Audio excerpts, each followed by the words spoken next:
अस्सलामुअलैकुम नाज़रीन, hot issue programme में भली कार मैं तो मेज़बान सबीन मेमण। नाज़रीन, हॉट इशू प्रोग्राम में गाल कंदासीं मुल्क में मुआशी बहरान के हवाले से। चई सके तो इन वक्त बिजली जो जो बहरान है, बिजली के बिलन के हवाले से जो सूरत हाल है वह तमाम घनी गणती जोगी है। सॼे मुल्क में महांगी बिजली और बिजली के गरन बिलन खिलाफ एहतजाज थी रहा है। मानू मुज़ाहरा करे रहा है, बिल साड़े रहा है, जो निगरान हुकूमत के लिए एक चैलेंज बणियल है। न रुगो बिल साड़े रहा हैं, एहतजाज करे रहा हैं, पर केतरनि माण्हुनि पारां ख़ुदकुशियूं पिण कयूं वयूं आहिनि त हू घर हलाइनि, बिजली जा बिल ॾियनि, महांगो पेट्रोल ख़रीद कनि, ॿारनि खे पढ़ाइनि, घरनि जा किराया ॾियनि या ॿारनि खे खाधो खाराइनि। महांगाई के हवाले से जेकॾहिं ॻाल्हि कजे त निगरान हुकूमत में महांगाई घटिजण जे बजाय ॾींहों ॾींहुं असांखे वधजंदे नज़र अचे थी। इन जा केतिरा ई सबब आहिनि। इन हवाले सां वज़ीर आज़म पारां जेको इजलास कया विया ॿिया उहे पिण बिना नतीजे ख़त्म थी चुका आहिनि। इन हवाले सां आवाम खे बिजली जे बिलनि में त को रिलीफ मिलंदे नज़र नथो अचे, न ई इन हवाले सां टैक्सेशन या एडजस्टमेंट में का घटिताई थींदे नज़र अचे थी, बल्कि इहा तजवीज़ भी साम्हूं आई है, गौर हेठि आई है त क़िस्तनि में माण्हू इहो बिल पे करे सघनि था। ज़ाहिर आहे हुकूमत जो चवणु आहे त IMF सां थियल मुआदे मूजिबि काफ़ी शयूं बदिलाइण या महांगाई घटि करणु या बिजली जे बिलनि जी क़ीमत घटि करणु उन्हनि जे वस में न आहे। जेकॾहिं ईअं कयो वियो त यकीनन IMF सां जेको मुआदो थियल आहे उन जी भञकड़ी थींदी। अवाम खे रिलीफ हर हाल में IMF जी मर्ज़ीअ मूजिबि ई हाणे मिली सघंदो। चई सघिजे थो त अवाम रिलीफ जो मुंतज़िर आहे, पर ईंदड़ 1 ॿिनि ॾींहंनि में न रुगो पेट्रोल जूं क़ीमतूं वधंदियूं, बल्कि बिजली अञा वधीक महांगी थींदी। इन समूरी सूरत हाल ते ॻाल्हाइण जे लाइ असांखे नून लीग सां ताल्लुक़ रखंदड़ इंतहाई सीनियर सियासी अगवान सिद्दीकुल फारूक साहब ज्वाइन किया हुआ। सिद्दीकुल फारूक साहब, बहुत शुक्रिया, आपने प्रोग्राम में ज्वाइन किया। सिद्दीकुल फारूक साहब, महंगाई हम सब का, मेरा आपका, और अब जो बिजली की सूरत हाल है, बिजली के जो जिस तरह से बिल आ रहे हैं, लोग जिस तरह से एहतजाज कर रहे हैं, सड़कों पर निकल आए हैं, बिलों को आग लगाई जा रही है, एक बहुत बड़ा बहरान या एक सिविल नाफरमानी की सूरत हाल बनते हुए नजर आ रही है, क्या तज्जिया करेंगे? बिस्मिल्लाहिर्रहमानिर्रहीम। बहुत शुक्रिया सबीन, आपने जो तज्जिया किया है मैं इससे इत्तेफाक करता हूँ।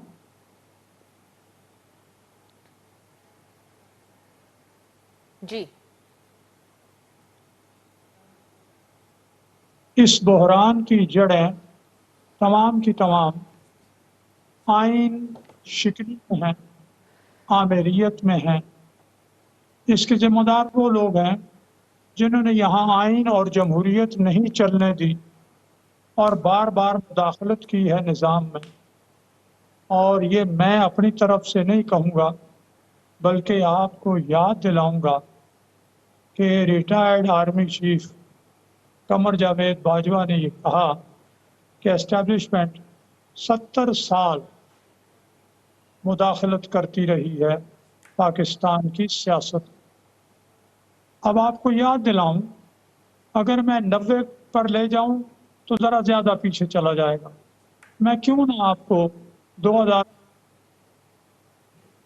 जब डॉलर 100 रुपए का था, जब महंगाई या इन्फ्लेशन 4% थी, जब GDP 6% से ऊपर था, जब शरह सूद 5.6% थी, CPEC बन रहा था, सारी चीज़ें फर्स्ट क्लास जा रही थी, लोग खुश थे, 35 रुपए किलो आटा था, 50 रुपए किलो चीनी थी, वगैरह वगैरह। उस वक्त धरने दिलवाए गए और उसमें कमर जावेद बाजवा और जो लोग थे वो आपको पता है।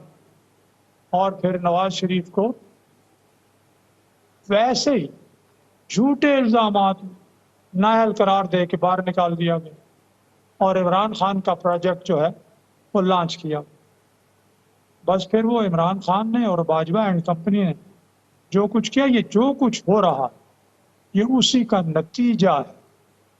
तो पहली बात मैं ये अर्ज करूंगा कि इस सारे बहरान को अगर हम हल करना चाहते हैं, ईमानदारी से हल करना चाहते हैं, अगर हम पाकिस्तान के वफादार हैं, अगर हम गरीब आवाम के दोस्त हैं, अगर हम पाकिस्तानी आवाम को खुशहाल और मुल्क को तरक्की याफ्ता देखना चाहते हैं, तो सबसे बुनियादी बात यह है कि हम सब सच्चे दिल से आइन और जमहूरियत के पाबंद हो जाएं तब मामलात चलेंगे। और एक और ये जो केयर टेकर और निगरान का ये ड्रामा है, इसको भी ख़त्म होना चाहिए। इस वक्त जो सूरत हाल है, ये बड़े बुनियादी और इनकलाबी तब्दीलियों और इक़दामात का तकाजा करती है। तो मैं समझता हूँ कि इंतखाबात में कोई गैर आइनी ताख़ीर नहीं होनी चाहिए। इस वक्त जो कुछ होना चाहता है, ये IMF से बात करके बिजली और उसके अलावा आवाम को जो सहूलतें, जो आसानियाँ दे सकते हैं, ये ज़रूर दें, ताकि लोग थोड़े मुतमईन हों और मुल्क में जो हिजान की कैफियत है, ये ख़त्म।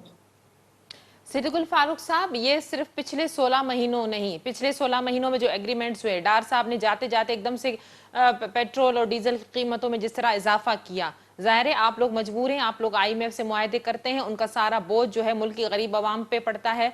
इससे पहले जो हुकूमतें थीं, तो हर आने वाली हुकूमत पिछली हुकूमतों को जिम्मेदार करार देती है। अवाम को रिलीफ कौन दे सकता है? 16 महीने जो 12 जमातों की इत्तेहादी हुकूमत थी, उसने भी अवाम को कोई खातिर खा रिलीफ नहीं दिया। अब निगरान सेटअप में अवाम मजीद मुश्किल जो है एक फैसलों का बोझ उठा रही है। देखिए, मैंने ये बात नहीं कही, अब आपने याद दिला दी। तो नवाज शरीफ दौर में तो IMF के साथ मामलात ख़त्म कर दिए गए थे। दे दला के मुआहदा करके हम IMF के चुंगल से निकल गए थे। ये तो फिर इमरान खान ने जो मुआहदा किया, मुआहदा करके उससे मुकर गया, तो उसका ये शाखसाना है। हमने तो मुआहदा नहीं किया, तो इमरान खान ने किया।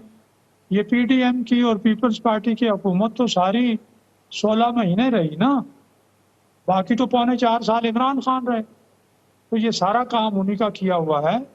इस वक्त तो जो कुछ 16 महीने में हुआ, वो तो मजबूरी थी। जो कुछ वो कर गए थे, अगर हम ना करते तो IMF, आपका मामला IMF से भी ख़त्म था, वर्ल्ड बैंक से भी ख़त्म था, एशियन डेवलपमेंट बैंक से भी ख़त्म था। आप आपको डिफ़ॉल्ट जो है वो कर जाते आप, और आपका ना कोई आपको तेल देता, ना कोई आप इंपोर्ट कर सकते, ना कोई आपकी चीज़ एक्सपोर्ट हो सकती। बस पाकिस्तान कट आके यहाँ फाके हो जाते उस वक्त।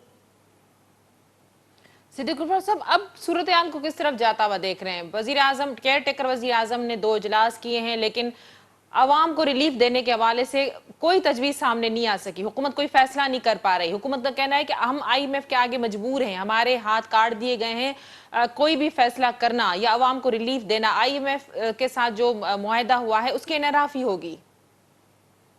जी, इसीलिए ये बात की है कि इसके लिए सफारतकारी भी करनी होगी, इसके लिए IMF से बात भी करनी होगी, और बहरहाल अगर आवाम को रिलीफ न भी दिया गया, IMF भी इतना संग दिल नहीं होगा कि इस सूरत हाल में वो इनको 3-4 महीने के लिए या 6 महीने के लिए हाथ हल्का रखने की इजाज़त न दे। ये हिम्मत करें, और जहाँ जहाँ सफारतकारी हो सकती है, सफारतकारी भी करें। मेरा ख्याल है मदद हो जाएगी। सिद्दीकुल साहब, इस वक्त तो पूरे मुल्क में एक तनाव वाली सूरत हाल है। जगह जगह मुजाहरे हो रहे हैं, एहतजाज हो रहे हैं, और बिल जलाए जा रहे हैं, लोग खुदकुशियां भी कर रहे हैं। इस तरह के वाकयात भी रिपोर्ट हुए हैं। ज़ाहिर है, लोग बिल भरते हैं तो बच्चों को खिला नहीं सकते, और अगर बिल नहीं भरते तो बिजली काट दी जाती है। तो इस कैफियत लोगों में इस वक्त जो इश्तियाल है, उस हवाले से क्या कहेंगे आप? सबीन, आपको क्या कहूँ, दवाइयाँ 3 गुना महंगी, खाने पीने की चीज़ें 3 गुना महंगी। 100 रुपए आमदनी है, 300 खर्चा हो गया। मैं तंग हूँ भाई, खुदा की कसम, मैं खुद तंग हूँ कि कैसे दूध जो 100 रुपए लीटर लेते थे, अब 200 में भी नहीं मिलता। अब वो एक बेकरी है, वो 280 रुपए लीटर दे रही है।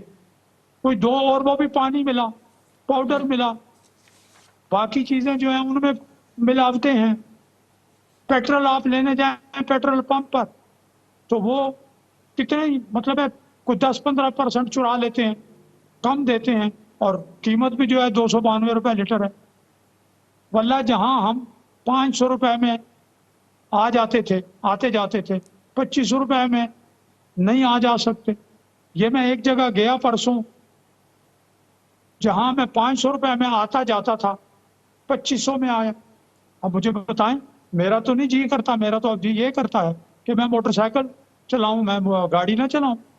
تو یہ مشکلات تو مڈل کلاس کی ہیں. لوور مڈل کلاس اور غریبوں کا کیا حال ہے؟ تو اس کا علاج کرنا پڑے گا، سب کو بیٹھنا پڑے گا، ساری پارٹیوں کو بیٹھنا پڑے گا، اس کیئر ٹیکر گورنمنٹ کو بیٹھنا پڑے گا، اسٹیبلشمنٹ کو ساتھ بٹھائیں اور اس کا حل نکالیں جناب. یہ تو نکالنا ہی پڑے گا. صدیق الفاروق صاحب، آج جو ہے پیپلز پارٹی کے 7 رکنی وفد نے بھی الیکشن کمیشن سے ملاقات کی اور الیکشن کمیشن انتخابات کی تاریخ کے حوالے سے تمام سیاسی جماعتوں سے مشاورت شروع کر رکھی ہے. پیپلز پارٹی کا مطالبہ ہے کہ 90 روز میں جو آئینی تقاضا ہے انتخابات کروانے کا اس کو پورا کیا جائے. نون لیگ کا اس پہ کیا موقف ہے؟ کیونکہ حلقہ بندیوں کا معاملہ ہے اور دسمبر تک تو الیکشن کمیشن نے بھی واضح کر دیا ہے. دیکھیے، پیپلز پارٹی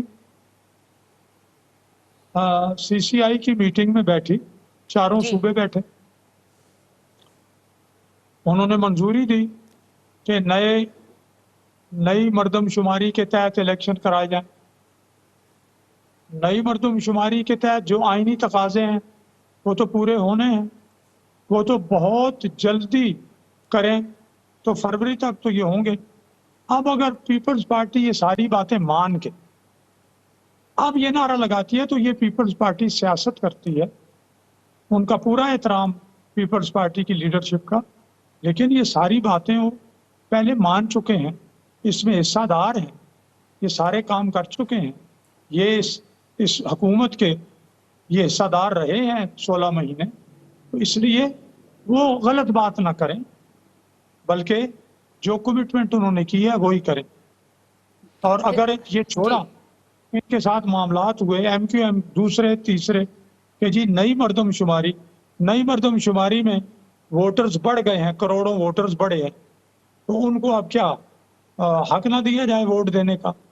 تو وہ بات کریں جو درست. صدیق الفاروق صاحب، آپ کہنا چاہ رہے ہیں کہ پیپلز پارٹی نے جان بوجھ کر سی سی آئی میں نئی مردم شماری کے حوالے سے ووٹ بھی دیا، جان بوجھ کر انتخابات کا معاملہ لٹکایا، اور اب 90 روز میں آئینی تقاضا پورا کرنا ایک مذاق خیز بات لگتی ہے؟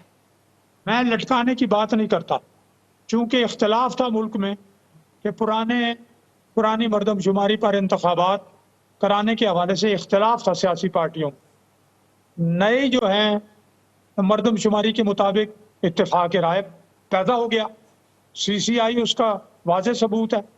اس میں سندھ کے چیف منسٹر بھی تھے، اس میں پنجاب، خیبر پختونخوا، بلوچستان، مرکز بھی سارے تھے. تو جب انہوں نے اتفاق رائے کیا تو یہ چیز سامنے آئی کہ نئی مردم شماری کے تحت انتخابات. یہ تو اب انہوں نے ابھی یہ چند 4-5 دنوں سے یہ باتیں کرنی شروع کی، تو یہ تو ٹھیک نہیں ہے نا. یہ تو خود انہیں سمجھنا چاہیے کہ جو کمٹمنٹ کی ہے، پولیٹیکل لوگ اس طرح نہیں کرتے. صدیق الفاروق صاحب، وزیر اعظم اس وقت جب شہباز شریف صاحب وزیر اعظم تھے تو انہوں نے بھی تو یہی اسٹیٹمنٹ دی کہ انتخابات نئی مردم شماری کے مطابق ہوگی. میں نے یہی کہا، میں نے یہ کہا ہے کہ سب نے کہا نئی مردم شماری، اور سی سی آئی میں طے ہو گیا، کوئی اختلاف نہیں تھا، اتفاق ہوا. اس میں پیپلز پارٹی کے چیف منسٹر بھی تھے. کابینہ نے منظوری دی تو کابینہ میں پیپلز پارٹی کے وزراء بیٹھے ہوئے تھے، وزیر خارجہ، پارٹی کے چیئرمین بیٹھے ہوئے تھے، خورشید شاہ صاحب، دوسرے وزراء بیٹھے ہوئے تھے. پھر تو یہ سیاسی پارٹیوں کو اچھی طرح پتا ہوگا کہ اب انتخابات 90 روز میں آئینی تقاضا پورا کرنے کی جو بات ہے وہ نہیں ہو سکتی. الیکشن کمیشن پہلے ہی ڈکلیئر کر چکا ہے اس حوالے سے.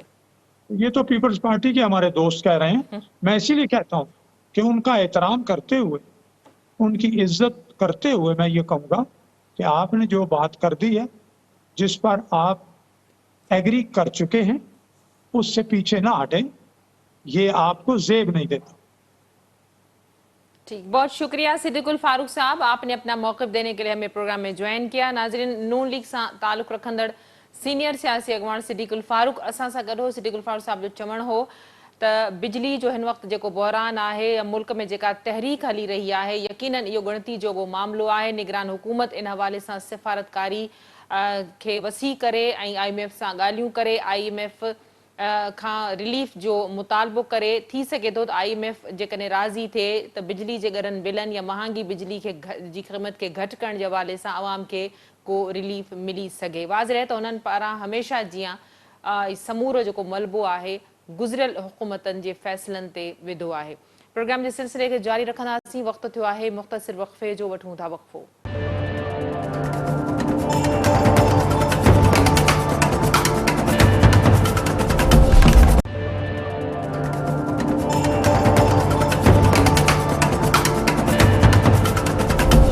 वेलकम बैक नाज़रीन। प्रोग्राम जे ॿिए हिसे में ॻाल्हि कंदासीं मुल्क में मुआशी बहरान, बिजली जे यूनिटनि जी वधंदड़ क़ीमत, अवामी एहतजाज ऐं तहरीक जे हवाले सां।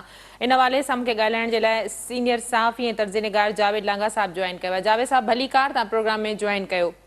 जावेद साहब, छा चवंदो हिन वक़्तु मुल्क में जेका सूरत हाल आहे, माण्हू एहतजाज करे रहिया आहिनि, ख़ुदकुशियूं करे रहिया आहिनि, हिकिड़ी तहरीक जो आगाज़ थी चुको आहे बिजली जा जेके ॻरा बिल या महांगी जेका बिजली आहे उन हवाले सां छा चवंदो?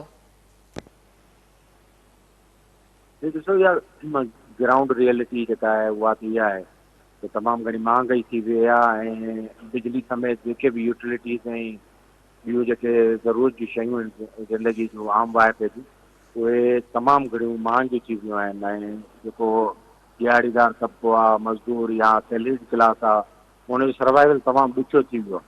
पर ॿिए पासे इहा हिकिड़ी जेका आहे त कड़ी हक़ीक़त बि आहे त मुल्क में जेका माशी सूरत आहे उन में तमामु घणी घटि स्पेस आहे जो हुकूमतूं माण्हुनि खे सवलाई सां रिलीफ ॾेई सघनि। थोरे जो असां ॿुधूं था त वफ़ाक़ी सरकार या सूबाई सरकारूं, वज़ीर आला, वज़ीर आज़म गॾिजी वेठा आहिनि ऐं बिजली ते रिलीफ ॾियण जी जेके आहिनि उहे डिस्कशन था थियनि। पर रियलिटी इहा आहे त हीअ हुकूमत छा, बल्कि का बि इलेक्टेड हुकूमत बि इन पोज़ीशन में कोन्हे का जो IMF जा जेके कंडीशनलिटीज़ आहिनि उनखे बाईपास करे को मेजर रिलीफ ॾेई सघे। इन करे ईंदड़ ॾींहंनि में असांखे अञा बि ॾुखी सूरत हाल नज़र थी अचे पई ऐं जेका एनर्जी समेत जेके समूरा सेक्टर आहिनि वाइपे जी शयूं उहे वधीक महांगियूं थी वेंदियूं ऐं माण्हुनि जो जेको एहतजाज जो ऐं डाउन कूपन जो सिलसिलो जेको आहे उहो वधीक वधंदो वेंदो ऐं ही केॾा बि मुज़ाकरात कनि ऐं केतिरा बि जेको मीटिंग्स कनि ऐं रस्ता कढनि, पर IMF माशी सूरत हाल को बि रस्तो न छॾियो आहे सरकारनि लाइ त उहो तकिड़ो रिलीफ ॾेई सघनि। जावेद साहब, ज़ाहिर आहे अॼु जेको वज़ीर आज़म जी सदारत में 2 भेरा जेको इजलास थियो आहे उहो बिना नतीजे ख़तमु थियो आहे। आवाम खे आवाम रिलीफ जी मुंतज़िर आहे, पर बिजली अञा वधीक महांगी थियण जूं तजवीज़ूं जेके आहिनि से उहे साम्हूं अचनि पियूं ऐं ॿिए पासे ॾींहुं ॿिनि में पेट्रोल जूं क़ीमतूं बि वधी सघनि थियूं। वज़ीर आज़म इजलास बि कयो जेको जीअं तव्हां ॻाल्हि कई बिना नतीजे ख़तमु थियो। हिन हुकूमत वटि ऑप्शन्स कोन्हनि या महदूद ऑप्शन्स आहिनि? जी बिल्कुलु ऑप्शन्स न आहिनि हिननि वटि। तव्हां जेकॾहिं थोरो ग्रेजुअली सिंपल असां पंहिंजे ॿुधंदड़नि खे सम्झाए सघूं त बिजली जो जेको एनर्जी सेक्टर आहे उनजो जो सभ खां वॾो इशू जेको आहे उहो आहे सर्कुलर डेट, जंहिंखे गर्दिशी कर्ज़ा चइबा आहिनि। हाणे परवेज़ मुशर्रफ जे ज़माने में जॾहिं मुंहिंजी सरकार ख़तमु थी त पाकिस्तान में बिजली जो एनर्जी सेक्टर जो जेको गर्दिशी कर्ज़ो हो उहो 5 अरब ऐं उनखां पोइ जेका पीपुल्स पार्टी जी हुकूमत आई इहो गर्दिशी कर्ज़ो 10 अरबनि ते पहुतो। नवाज़ शरीफ़ जी जेका पहिरीं हुकूमत हुई उन में इहो 18 अरब ते पहुतो ऐं इमरान ख़ान जी हुकूमत वेंदे वेंदे उनखे 40 अरब ताईं पहुचायो, जेको हींअर जेके ताज़ा अंग अखर आहिनि उहो 42 खां 43 अरब डॉलर जेको आहे उनजो सर्कुलर डेट जो जेको वॉल्यूम आहे। हाणे तव्हां अंदाज़ो लॻायो त इहो वॉल्यूम किथां एड्रेस थींदो, न का सब्सिडी ॾेई था सघनि ऐं न खसे था सघनि, न सरकारनि वटि इहे पैसा आहिनि या ॿाहिरां अचणु जेको आसिरो आहे जो इन गर्दिशी कर्ज़नि खे मीट करे सघनि। इन करे हिकिड़ो ई जेको रस्तो आहे उहो इहो आहे त मुख़्तलिफ़ क़िस्म जी ड्यूटीज़ ऐं सरचार्ज ऐं टैक्सिस इम्पोज़ करे निगरान हुकूमत जेका गैर पॉपुलर आहे ऐं नॉन पॉलिटिकल हुकूमत आहे उनजे दौर में माण्हुनि खां कहिड़े न कहिड़े तरीक़े सां इहे वसूली करे उन गर्दिशी कर्ज़नि खे घटायो वञे। ऐं IMF जा बि शर्त इहे आहिनि, IMF जो माण्हुनि सां कंसर्न कोन्हे को, उहो हिकिड़ो प्लान ॾींदा आहिनि हुकूमतुनि खे त तव्हांखे ऑस्टेरिटी करणी आहे, पैसा बचाइणा आहिनि, टैक्स भरणा आहिनि ऐं उनखां पोइ तव्हांखे रेवेन्यू जनरेट करे जेके खसारे वारा शोबा आहिनि उन्हनि खे मीट करिणो आहे। हाणे एनर्जी जो जेको शोबो आहे असां वटि उहो वर्स्ट डेफिसिट जो शिकार आहे। 42 अरब तां मामूली जेके अंग अखर न आहिनि जेके मीट थी सघनि। इन करे सॼी कोशिशि इहा आहे त हिन 3 महीननि में जेका उगाड़ियूं थी सघनि, जहिड़ा टैक्स लॻाए सघनि उहे माण्हुनि खां वठी करे जेके आहिनि इहो सर्कुलर टैक्स खे घटाए। ऐं सब्सिडी किथां जी बि नथा घटाए सघनि, उहा बि हिन जी मजबूरी आहे, छाकाणि जो ही कुझु सेक्टर्स खे जेका आहे सब्सिडी ॾेई चुका आहिनि ऐं उहे सेक्टर मोट में कुझु बि नथा ॾियनि। जीअं नवाज़ शरीफ़ जे ज़माने में जेकी बिजली घर हुआ उन्हनि खे 60% हिननि खे छूट हर सूरत में मुआदे मुताबिक़ ॾियणी आहे, उहे बिजली पैदा कनि या न कनि, उहे सिस्टम में बिजली ॾियनि न ॾियनि। त इहे जेके कंस्टेंट्स आहिनि इन्हनि खे ॾिसी करे को बि रस्तो नज़र नथो अचे, ख़ासि करे अहिड़ियुनि सरकारनि लाइ त कोई स्पेस ई न आहे माण्हुनि खे रिलीफ ॾियण जो, जेके निगरान हुजनि ऐं नंढे मुदे लाइ थियनि। इन करे हिन जो वाहिद हल इहो आहे त जल्द चूंडूं थियनि ऐं हिकिड़ी निगरान हुकूमत अचे जेका टिके मैंडेट लाइ ऐं टिके मुदे लाइ का पॉलिसी ॾिए ऐं दुनिया सां वरी ॻाल्हाए या IMF अहिड़नि इदारनि खां रीनेगोशिएट करे उन्हनि खां को मोहलत वठे। बाक़ी निगरान हुकूमतनि जे बस जी आहे बिल्कुलु ॻाल्हि ई न आहे। ठीकु, जावेद साहब, छा निगरान हुकूमत थोरे वक़्त जे लाइ आवाम खे रिलीफ ॾियण जे लाइ, छो त हिन वक़्तु माण्हू रोडनि ते आहिनि, बिल साड़िया पिया वञनि, माण्हू ख़ुदकुशियूं कनि पिया वेठा, हिकिड़ी वॾी तहरीक जो आगाज़ थी चुको आहे, त छा इन मौजूदा सूरत हाल में निगरान हुकूमत वटि इहो ऑप्शन आहे त हू IMF सां ॻाल्हाए सघे? ज़ाहिर IMF जी मर्ज़ी ऐं इजाज़त खां बिना आवाम खे को बि रिलीफ हुकूमत नथी ॾेई सघे, त छा IMF सां हुकूमत ॻाल्हाए सघे थी? ॾिसो न, निगरान हुकूमतूं हिकु त कहिड़े इशू ते ॻाल्हाईंदो, जेको कर्ज़ जो आहे पंहिंजो रीशेड्यूलिंग, उहा चूंडियल हुकूमत जेका हुई शहबाज शरीफ़ जी, उहा डिस्कस करे वई आहे ऐं उनजे नतीजे में पाकिस्तान खे $3 अरब मिलिया आहिनि, जंहिंमां $1 अरब जी जेका किस्ती उहा गुज़िरियल हुकूमत खे ॾिनी वई ऐं $1 अरब जेको आहे वहिंवार हलाइण लाइ निगरान हुकूमत खे ॾियणो अथनि। ऐं जॾहिं त $3 अरब जेको आहे जॾहिं चूंडूं थींदियूं, ॿी जेका इलेक्टेड गवर्नमेंट आहे उनखे ॾींदा। इहो माना सेटल्ड इशू आहे, निगोशिएटेड आहे, इन में कंहिं क़िस्म जी फेरफार थी नथी सघे। उहा इन लाइ त जेके तव्हां शर्त मञी आया हो IMF जा मुख़्तलिफ़ सेक्टर्स में रिफॉर्म करण जा ऐं टैक्सिस इम्पोज़ करण जा, उन्हनि जी शुरूआति जेका आहिनि साॻदार करे छॾी हुई आहे। हिननि खे अचूं बंदि करे उन ते हलणो आहे, तॾहिं हिन हुकूमत खे जेको $1 अरब मिलंदा मुख़्तलिफ़ वहिंवार हलाइण लाइ। जेकॾहिं उनजी वायलेशन हिन सरकार कई या निगोसिएशन लाइ IMF ॾे विया त ज़ाहिर आहे इहो कर्ज़ जेको आहे हार्ड थी वेंदो ऐं हिन हुकूमत खे कार वहिंवार हलाइण लाइ, मामला हलाइण लाइ $1 अरब जेको घुर्बल आहे उहो 3 महीने अंदरि न मिलंदो। त मुंहिंजे ख़्याल में हिन हुकूमत जी नई इहा पोज़ीशन आहे निगोशिएट करण जी, न वरी IMF हिननि खे तव्हां कंहिं टेबल ते टर्म्स ते वेहंदो जो ही रिलीफ ॾेई सघंदा। इन करे तव्हां महांगाई जो इहो तूफ़ान ई ॾिसंदो ऐं हीअ सरकार वधि में वधि हिकु अधु जेको टैक्स आहे मामूली, जेको इनकम टैक्स वग़ैरह हिननि जे ज़ुमरे में अचे थो, उन में रिडक्शन करे सघनि था। बाक़ी फ्यूल एडजस्टमेंट चार्जिस या ॿियूं जेके चार्जिस हेठि न आहिनि, इहो स्कोर पूरो करण लाइ जेके नयूं वयूं आहिनि सर्कुलर डेट खे पूरो करण लाइ, मुंहिंजे ख़्याल में उन में फेरफार करण जी हुकूमत कंहिं बि पोज़ीशन में कोन्हे को। ऐं हे सूरत हाल इहा आहे त between devil and deep sea वारी सूरत हाल आहे, ॿिन्ही पासे मुसीबत आहे। ऐं सरकार जेका आहे तमामु महदूद रिलीफ ॾियण जी पोज़ीशन में आहे, जेको नॉमिनल हूंदो ऐं उहो कुझु बि नथो करे सघे। जावेद साहब, अवामी प्रेशर जेको आहे उहो किथे वञी सस्टेन थींदो? अवामी प्रेशर जेके आहिनि उहे निगरान सरकारनि ते तमामु घणो असरअंदाज़ न थींदा आहिनि, छाकाणि कि सरकारूं पॉलिटिकल स्टेक खणी न ईंदियूं आहिनि, न उन्हनि वटि का अवामी मैंडेट हूंदी आहे, न डायरेक्टली हू पंहिंजी कॉन्स्टिट्यूंसीज़ में वञी करे माण्हुनि खे एड्रेस कंदा आहिनि। टेक्नोक्रेटिक टाइप हुकूमत हूंदी आहे ऐं असांजे मुल्क में त निगरान सरकार ख़ालिस्तनि सम्झो वेंदो आहे त प्रो एस्टेब्लिशमेंट या उन्हनि जी मर्ज़ी सां आयल सरकार हूंदी आहे। इन करे इहे मुज़ाहिरा जेके आहिनि उहे कैथासिस लाइ ऐं माण्हुनि जी कावड़ ऐं जेको आहे क्रोध खे घटि करण लाइ थियणु ॾिना वेंदा। उहे ज़ाहिर सोशल मीडिया जो ज़मानो आहे, तो ख़ुदकशियूं ऐं एहतजाज जेके रिपोर्ट बि थियनि था, बिल साड़ण या माण्हुनि जा मुज़ाहिरा थियनि था, उहा कंहिं वॾी मास मूवमेंट में एसि ताईं कन्वर्ट न थींदा जेसि ताईं का वॾी पॉलिटिकल पार्टी हुनखे लीड नथी करे सघे।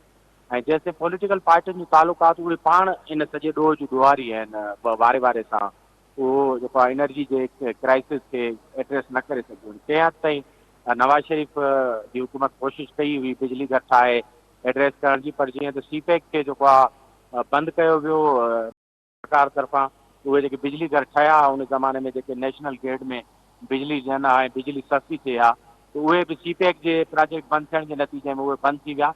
ऐं हाणे बि तव्हांखे उन्हनि बिजली घरनि खे हिकु मुआदे तहत 60% जेको आहे उहो सस्टेनेबिलिटी जेको चार्जिस आहिनि उनजे हेठि तव्हांखे उनखे सब्सिडी ॾियणी थी पए, उहे बिजली पैदा कनि या न कनि। इन करे इहो हिकिड़ो ट्रेप आहे हिकिड़ो, उन्हनि मां निगरान हुकूमतूं जेका क़तई तौर ते कढी नथियूं सघनि जेसि ताईं का चूंडियल सरकार नथी अचे ऐं उहा सभिनी मामलनि खे ॿीहर रिव्यू नथी करे ऐं ज़िम्मेवारी जो मुज़ाहिरो नथी करे। जावेद साहब, आख़िरी सवाल चूंडुनि जे हवाले सां छा निगरान हुकूमत 3 महीननि अंदरि चूंडूं कराइण जी पोज़ीशन में आहे? ज़ाहिर उन खां सवाइ को रस्तो कोन्हे। अमेरिका समेत ॿियनि ओलह जे मुल्कनि जो बि हिकिड़ो प्रेशर आहे त पाकिस्तान में हिकिड़ो जमहूरी हुकूमतुनि जो क़याम तमामु घणो ज़रूरी आहे। इन हवाले सां छा चवंदो? जी, चूंडूं जेका एटमॉस्फेयर जहिड़े जो पैदा थियो आहे, सुप्रीम कोर्ट बार एसोसिएशन ऐं हाई कोर्ट बार अॻु में इहे पटिशनर विया आहिनि ऐं हाणे मुख़्तलिफ़ जेके आहिनि फोरम सोशल मीडिया जा या जेके राइटर्स आहिनि, जर्नलिस्ट आहिनि, even political parties, Peoples Party जहिड़ी पार्टियूं या ॿियूं नंढियूं नंढियूं पार्टियूं जेके आहिनि समूरियूं इलेक्शन ते ज़ोर पियूं ॾियनि ऐं PTI जेका आहे, जेका बि बची आहे उनजो बि ज़ोर आहे इलेक्शन कराइण ते। ऐं कोर्ट्स में बि जेके सेप्टेम्बर जे महीने में फायदी साहब जेको आहे चीफ जस्टिस जो केस, त पोइ मुंहिंजे ख़्याल में इलेक्शन खे कॉन्स्टिट्यूशन मुताबिक़, आइन मुताबिक़, ऐं सदर बि जेकॾहिं पोज़ीशन वठी बीह थो रहे पंहिंजे आइनी इख़्तियारनि मुताबिक़, त हाणे जेका कानून साज़ी कई अथनि जंहिंमें इलेक्शन कमीशन खे जेको एम्पावर कयो अथनि इलेक्शन फ़ैसिलो करणु, मुंहिंजे ख़्याल में उहो कमज़ोर कानून आहे। आइन जे मुक़ाबले में इहा कानून साज़ी बीह न सघंदी आहे, आइन सां टकराव में आहे, उन में तमामु घणा लिगुनास आहिनि। हिन करे इम्कान आहे त कोर्टनि जे थ्रू इहो डिसीजन थी वञे। इलेक्शन कमीशन ख़ुदि जेका आहे उहा मजबूर थिए त जेको पुराणी मरदमशुमारी ते चूंडूं कराए, छाकाणि नई मरदमशुमारी लाइ त कानूनी घुर्ज इहा बि आहे त जेकॾहिं कॉन्स्टिट्यूएंसीज़ जो तइदादु वधे थो या घटिजे थो त उनजी हिकिड़ी मंज़ूरी वठणी आहे पार्लियामेंट खां। पार्लियामेंट आहे ई कोन त उनजी मंज़ूरी किथे थींदी, त इहो हिकिड़ो जेको आहे ट्रिकल डाउन इफेक्ट थी वेंदो। लॻे ईअं थो त विच वारो रस्तो इहो आहे त आइनी मुद्दे में 90 ॾींहंनि में जेके चूंडूं थियनि ऐं मुंहिंजे ख़्याल में चूंडूं शायदि जेके आहिनि थी वञनि इन प्रेशर हेठि जेके आहिनि पंहिंजे आइनी मुदत।